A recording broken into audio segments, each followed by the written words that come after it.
Jean-Luc Delarue, applaudissements du public. Merci, voilà, bonsoir. Bonsoir. Jean-Luc Delarue, bonsoir, comment allez-vous, bonsoir. Jean-Luc Delarue, bonsoir, comment allez-vous, bonsoir. Jean-Luc Delarue, bonsoir, comment allez-vous, bonsoir. Jean-Luc Delarue, bonsoir. Bienvenue à l'infirmerie de Sarcolande. C'est là qu'on soigne les malades, c'est moi le docteur. Alors, vous le savez, j'ai pour habitude de recevoir des gens complètement tarés.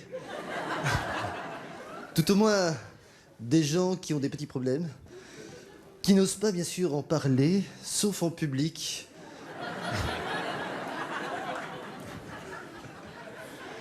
Le thème de l'infirmerie aujourd'hui à Sarcolande, c'est « Vous vous en foutez, mais on va vous en parler quand même ».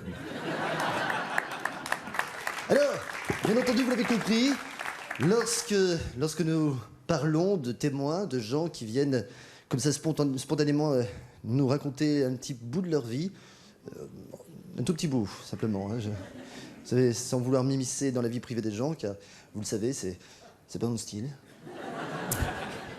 Non, moi c'est du journalisme, pas du voyeurisme. Nous avons effectivement des cas particuliers.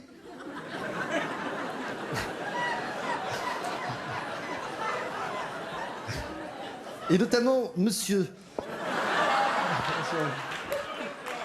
Bonsoir, monsieur. Bonsoir, quel est votre prénom? Présentez-vous, je vous en prie. Jean-Philippe. Jean-Philippe. Jean-Philippe, que faites-vous dans la vie, bien sûr?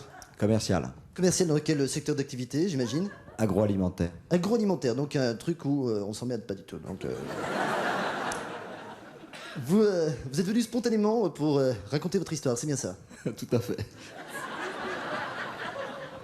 Alors, vous avez un petit problème, paraît-il. Bien sûr, à ce stade du débat, les autres visiteurs du parc Sarcolande ont envie d'en savoir un peu plus, bien sûr. Quel est ce problème? Mais je sais pas. Ne lui en voulez pas, il est un peu timide, vous savez, c'est la première fois qu'il intervient comme ça en thérapie de groupe. Vous n'êtes pas venu seul. Ah non, je suis avec plein d'amis, là. C'est vrai? Ça va jusqu'où? Jusqu'à Renato Bonsoir, monsieur. Vous connaissez Jean-Philippe depuis combien de temps? 8 ans. 8 ans. Donc, vous connaissez le problème de Jean-Philippe? Bien sûr. Ah bah non, il va balancer, lui. Alors, bien entendu, nous sommes pendus à vos lèvres. Quel est ce petit problème? Non, je peux pas en parler. Je dis, vous pouvez tout dire, vous savez. Ça ne sortira pas de la France. Ce soir, c'est filmé. On est à la fois sur Paris Première, on va faire un DVD. Jean-Philippe, vous n'aurez jamais, bien sûr, dû vous mettre au premier rang. Pardon? J'ai pas choisi. Ah bon? D'accord, oui, ils vous ont dit, mettez-vous devant, vous verrez mieux. Les salauds. Alors, en tous les cas, à votre avis, dans ce genre d'émission, faut-il comme ça parler pour ne rien dire? Des émissions directes d'infirmerie, faut-il parler pour ne rien dire ou ne vaudrait-il pas mieux se taire plutôt que d'en dire trop? Mieux se taire, oui. D'accord. Et à votre avis, l'inverse serait-il été l'égal du mieux ou tout simplement le contraire? Je ne sais pas ce que je dis. C'est du Jean-Luc Delarue. Je crois qu'on connaît bien l'émission, là. En tous les cas, applaudissements pour nos amis du premier rang qui ont beaucoup d'humour et qui ont accepté de répondre. Je vous rappelle bien sûr le thème du débat de la semaine prochaine pour ceux qui veulent y assister ou ceux qui ont des témoins à balancer. C'est les tests ADN. Question fort intéressante. Les tests ADN doivent-ils être réservés aux anonymes dans Sarcolande? Votre avis, Jean-Philippe? On n'est pas là. Oui, non, vous n'avez d'avis sur rien. De toute façon, vous êtes commercial. Oui.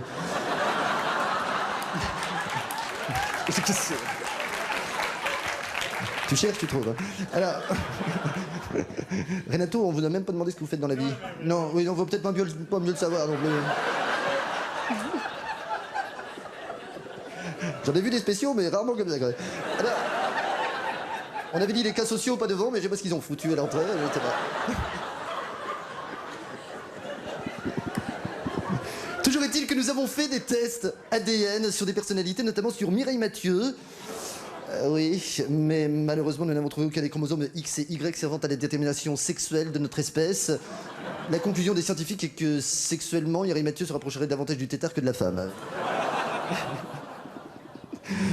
Test ADN sur un autre sarkozyste, Didier Barbelivien, qui possède non seulement les chromosomes masculins X et Y, mais également les chromosomes A, B et C. Malheureusement, les chercheurs ont dévoilé qu'il lui manquerait à peu près tout le reste de l'alphabet, qui lui aurait servi à écrire une ou deux chansons écoutables plutôt qu'une centaine de merdes. Et puis... beaucoup de gens aiment Barbelivien ce soir, c'est pas grave.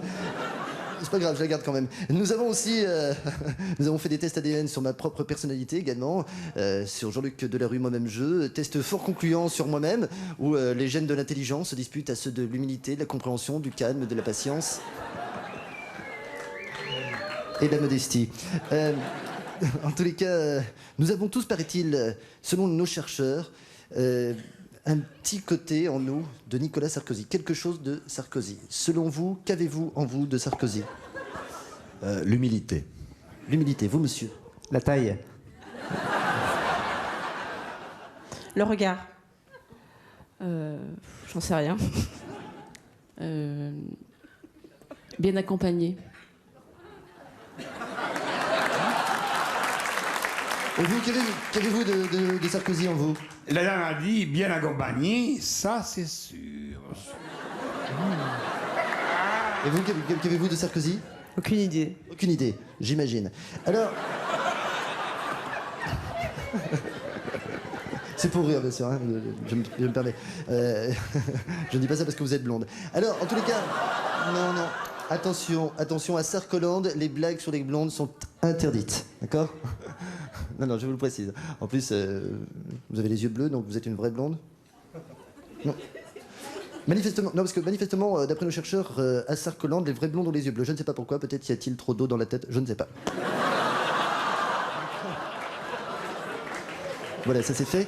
En tous les cas, selon Johnny Hallyday, qu'on soit de gauche ou de droite, paraît-il, hélas, nous avons tous en nous quelque chose de Sarkozy. Vous revenez quand vous voulez à l'infirmerie. Merci, bonsoir.